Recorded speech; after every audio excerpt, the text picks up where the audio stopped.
Thank you, everybody, for putting this on and for being here. It's really an honor and a privilege to be amongst what incredible activists, workers from all across the country.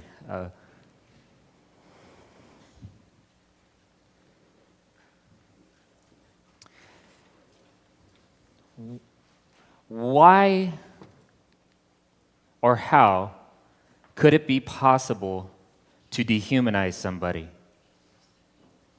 That's a fundamental question that I think really provides a lot of inspiration for me, not just as an artist, but as a writer of Chicano art history. These images of Ernest Withers, these photographs documenting sanitation workers on strike in Memphis, Tennessee in 1968, are indicative of many images that you see documenting the civil rights movement throughout the South, throughout the United States, with the simple image that says, "I'm a man."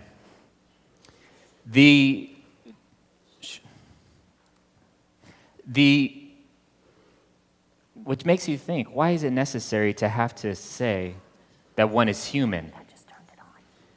It's the assumption that,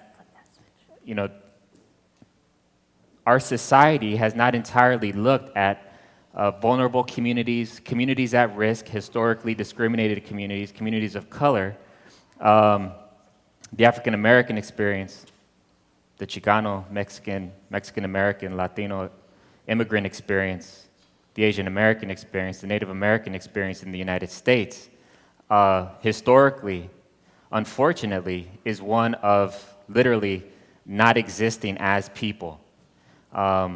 Rather, often as just products in the agricultural chain, in the supply industry, or what have you. There's a really powerful documentary that chronicles the Delano grape boycott from 1965 to 1970 called The Struggle in the Fields.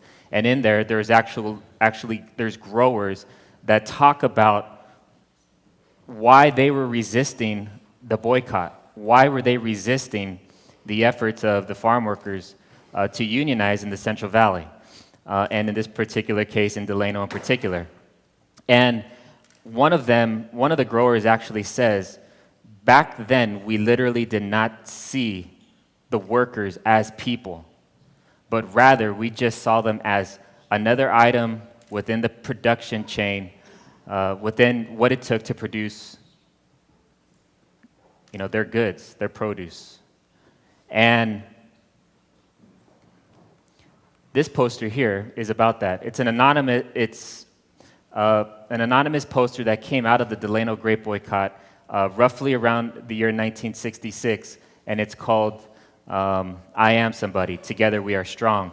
And like the Ernest Withers photograph of the sanitation workers saying, "We are people, we deserve to be respected as human beings," this poster also presents that image that the farm worker is somebody. They're people with families, with histories, with culture, with aspirations, and with dreams. And not only that we are somebody, that we are people, we are human beings who deserve to be respected as human beings with full human rights, that together they are strong. A very Chicano sensibility of self-determination, that it's not just about myself, but it's about the outreaching hand and the finger pointing at the UFW satchel, saying, "Together we are strong."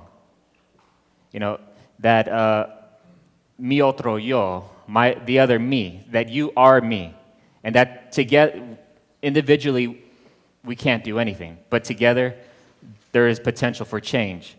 An Antonio Bernal mural it's called the Del Rey mural from 1968. And this is just one of the panels, and it was outside one of the UFW offices there, which many of the representatives of the UFW, I'm sure, are well aware of.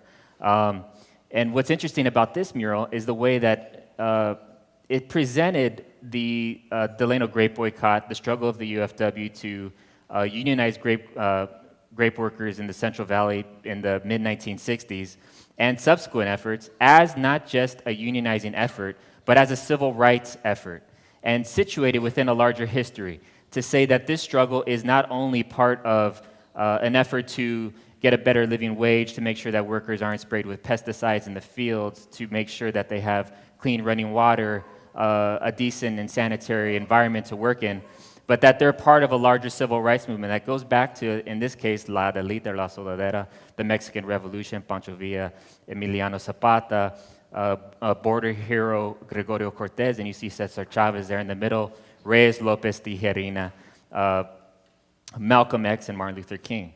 Javier Viramontes, Boycott Grapes, 1973, a poster that showed that brought together not just the history of that particular moment, the effort to tell people not to buy grapes because there's a national boycott of them, but also to say that culture is important in the struggle to unionize farm workers.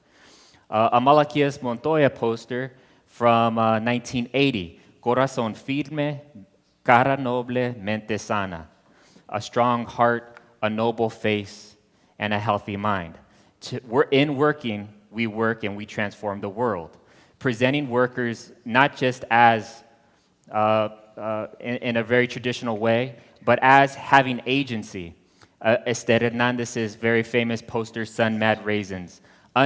Sun Mad Raisins, unnaturally grown with insecticides, herbicides, miticides, and fungicides from 1982. One of the first posters that presented that image as a, to represent not just what's the food that you produce, that you eat, not wanting it to be sprayed with pesticides, but also what is it, the experience for the worker to be sprayed with pesticides as well, that they go hand in hand. Dolores Huerta, as an image of who we all could be and should strive to be. And another image representing Dolores Huerta and the UFW struggle, historical struggle to support farm workers, called The Woman's Work Is Never Done, representing not just a farm worker, but even women farm workers, the most vulnerable in society, but also not just the most vulnerable, but the strongest.